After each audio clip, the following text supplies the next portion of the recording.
Hi. At the end of the other day, I mentioned Instagram and I suddenly got me thinking about the cartoons and that if you do go over to my Instagram page, then you'll see all these little cartoons and captions that I do.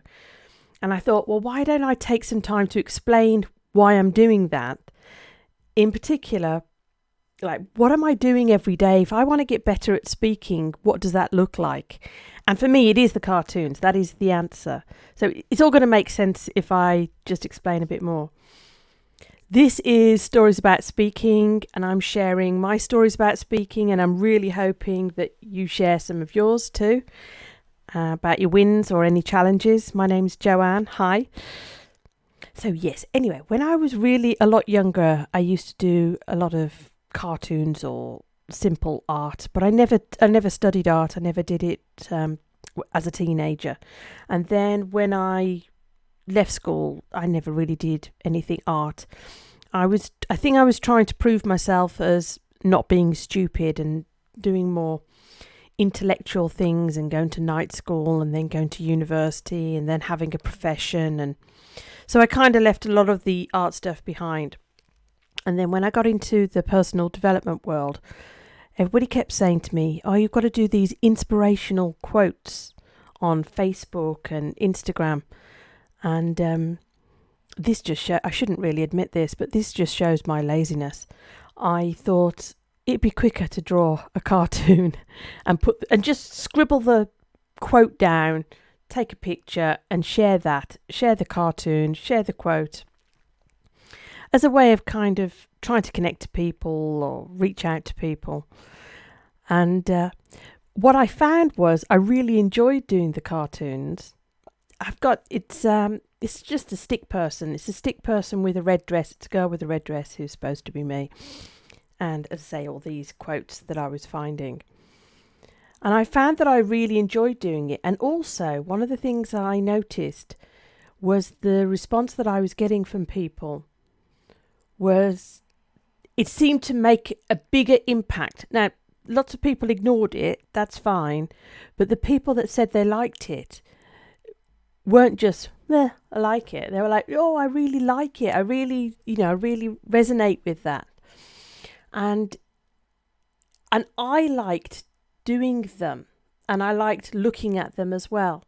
And I don't know if you make things or not, but previously I was very embarrassed about watching myself speak or looking at any pictures that I'd done or anything that I'd created and thinking to myself that I liked something that I'd done. I felt like I should like the work that I was creating, but I just didn't. I got very uncomfortable and I felt that it was much lower standard than what I had imagined in my mind. So the cartoons is quite a big deal. It sounds really silly to say I did this little stick person cartoon with a quote. It really tickled me. It just made me smile. I was looking at these cartoons and I just thought it was really funny. And what I noticed was that I started listening. I listened to a lot of YouTube videos and different things.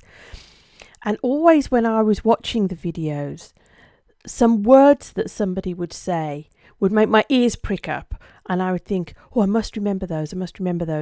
That sounds really clever. That's a really clever way to express yourself. So I wanted to remember not just famous quotes, but just little phrases that I was hearing, which is why I should admit that on my tablet at the moment, I have 500 tabs open and I have to keep condensing in deleting like one tab and putting those few little words on the other tab. And so I end up with this huge nonsensical line of different words that I've liked. And I'm trying to save and remember. And every now and then I handwrite all these little quotes and words and expressions out on a piece of paper and then delete all the tabs. But I say at the moment I have 500 tabs open. And it's because I could just delete everything. Everything is about speaking and about words that I think sound cool. But I want to remember them. I want to be able to express myself better. And I have an emotional or physical reaction when I hear somebody speaking and speaking well, that I'm like, oh, I really want to be like that. So this is how the cartoons kind of ticked both of those boxes, that I was able to write down the words that I just thought were so clever. And then I was doing this little stick person thing. And what I noticed was the words, I think the words are clever because they have multiple meanings. And I don't know if I'm explaining this right, but I don't mean just one word having multiple meanings. I mean, when you put them together as little expression, I don't know. This is a silly example, but I'll give you a silly example. Seeing the light at the end of the tunnel. Say seeing the light at the end of the tunnel is supposed to be a saying about hope for the future. But obviously there's lots of cartoons and drawings about seeing a light and literally being a tunnel, and what the light is the train coming towards you. And it's kind of a little joke, and we all know that seeing the light at the end of the tunnel is supposed to be an inspirational quote, but the picture being something silly and something that's supposedly deadly is supposed to be funny. I don't know whether that's a very good example, but when you look at my cartoons, if you do want to go over to that, one of the things I would say is I've chosen the words because I like the words and I want to remember them. The picture isn't, I know what the words mean. The picture doesn't necessarily reflect what the words say. And it's something about the two of those things together that creates a different meaning that just really tickles me and is pleasurable for me to look at my own work. And that is unusual. And there's so many things that I want to tell you about the cartoons. I've been meaning to write books for ages about speaking and not doing it, and it just been too overwhelming. Then I realised that I had a couple of hundred cartoons, and I thought, well, why don't I just create a book with the cartoons? Just self-publish it, just make it, I can learn the process of making a book. And before I knew it, I'd done it and I'd published it. You can self-publish on Amazon. These are the books that I have on Amazon. And then the next thing I knew, I'd written other books about speaking.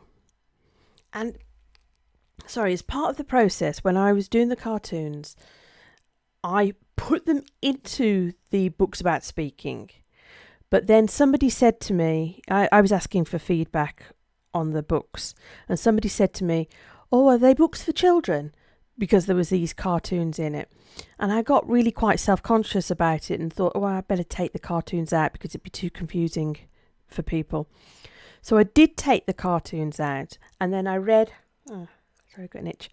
And then I read the book back myself, and I thought, this doesn't feel like me anymore.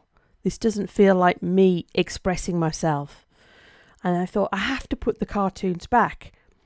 And as soon as I put the cartoons back in it, even though there's a lot of writing, it felt like me.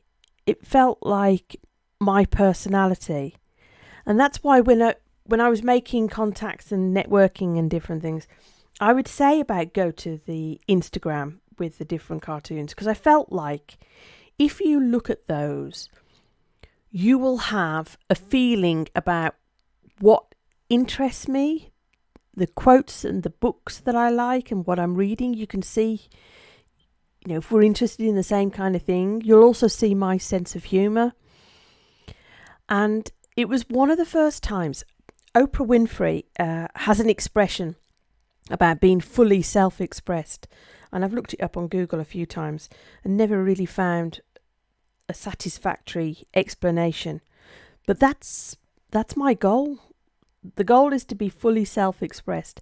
And the cartoons that I do are something that really feels like it is what is inside of me fully expressed, where I don't feel like I've reached that just with pure writing.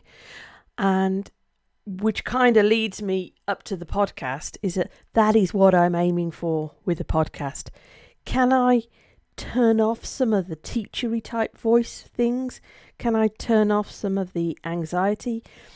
Can I indulge myself and tell stories and tell stories about myself and being really curious and nosy about other people and, I don't know, saying silly things and admitting mistakes that I've made? And the idea is to be fully self-expressed. And I'd love you to go see the cartoons. You don't have to sign up or anything like that. But if you are listening, I'd love you to go see them just to have that feel for, oh, this is who Joanne is. This is what she finds funny. And I don't know what to say. It's just, if you're watching the video, you'll see that I'm smiling.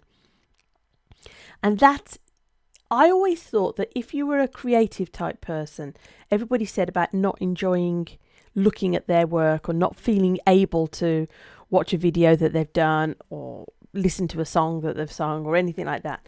And I completely got that and thought, yeah, that's just part of the creative process.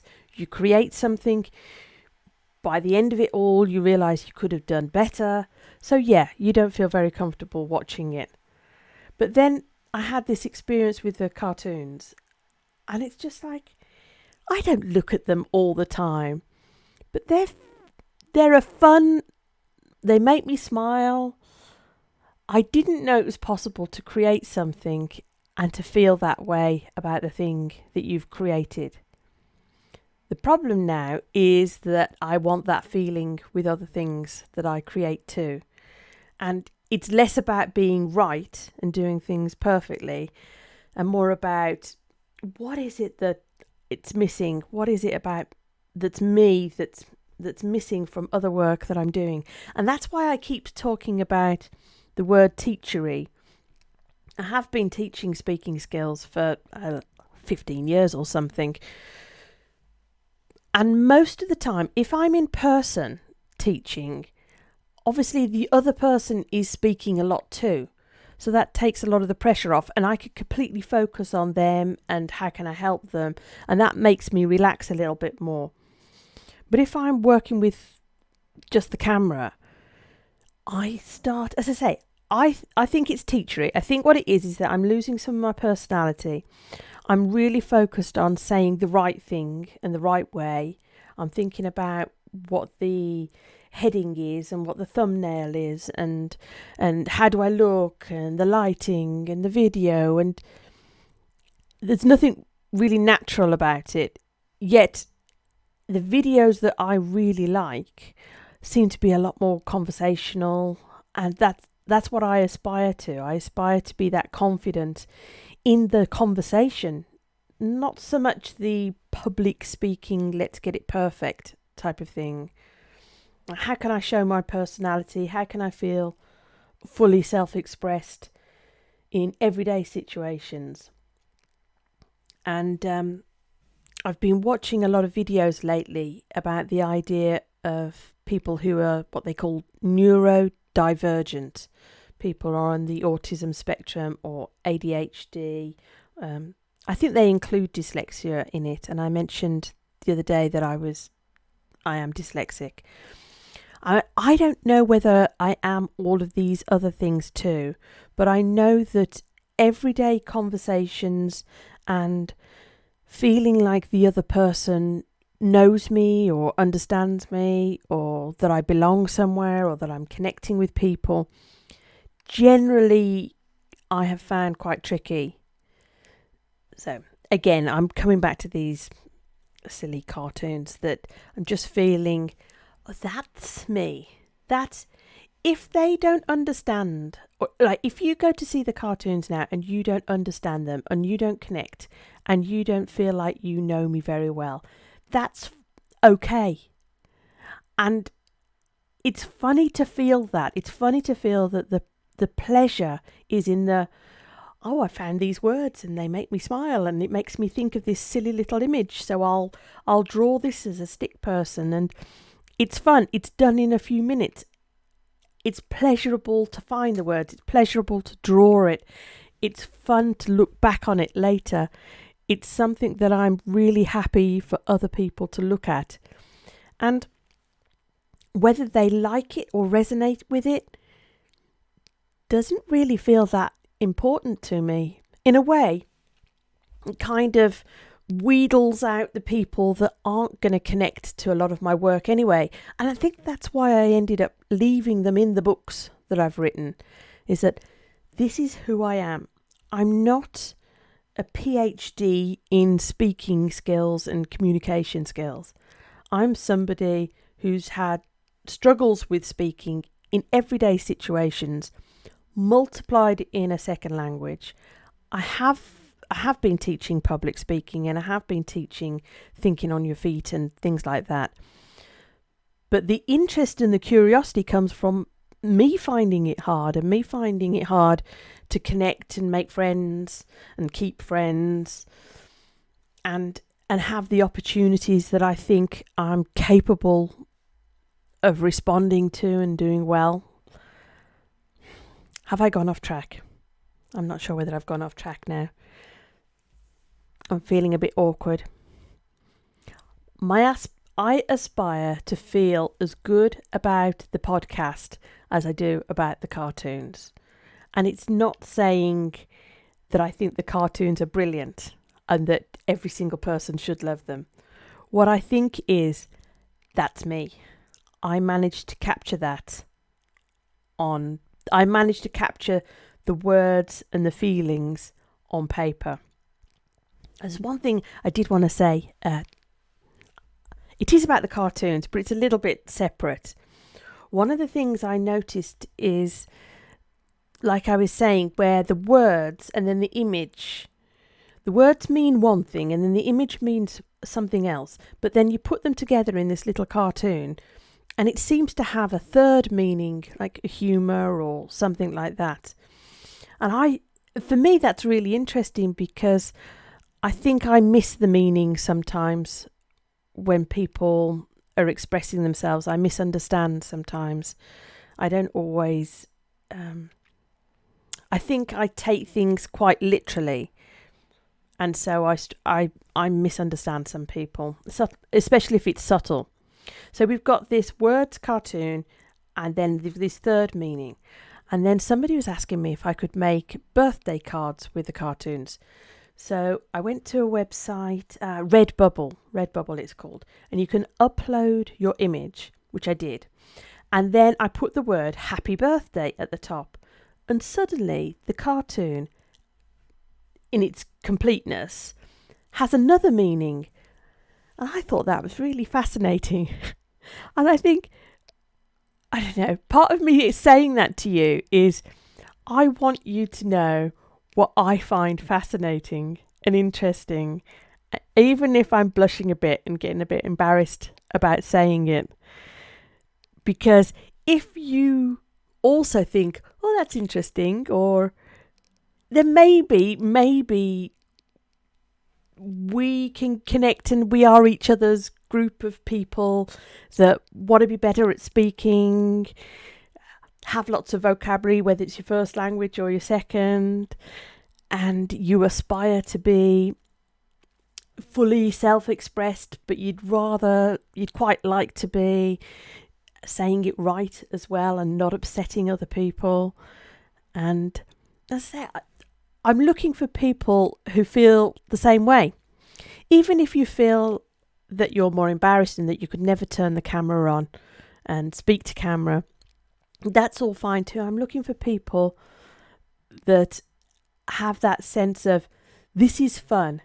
When I watch a video, I'm really interested in how they've put together their ideas and thoughts.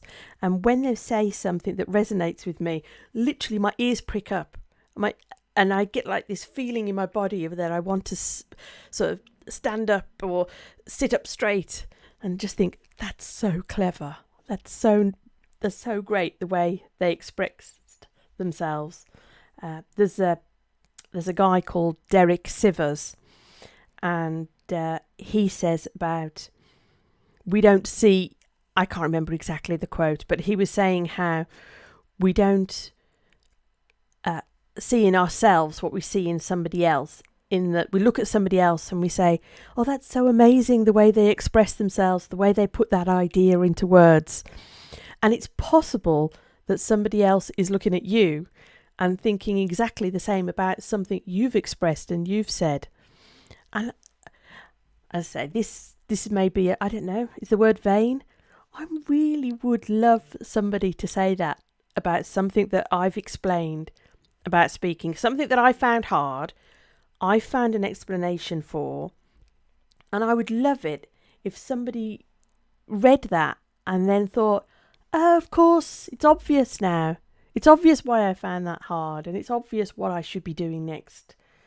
And I would love them to feel, or you to feel, the way I feel when I read somebody or listen to somebody and they've just managed to capture what I feel inside so perfectly that I have to stop, pause the video. Sometimes I replay the whole thing, but stop, pause, write the words down and capture that moment.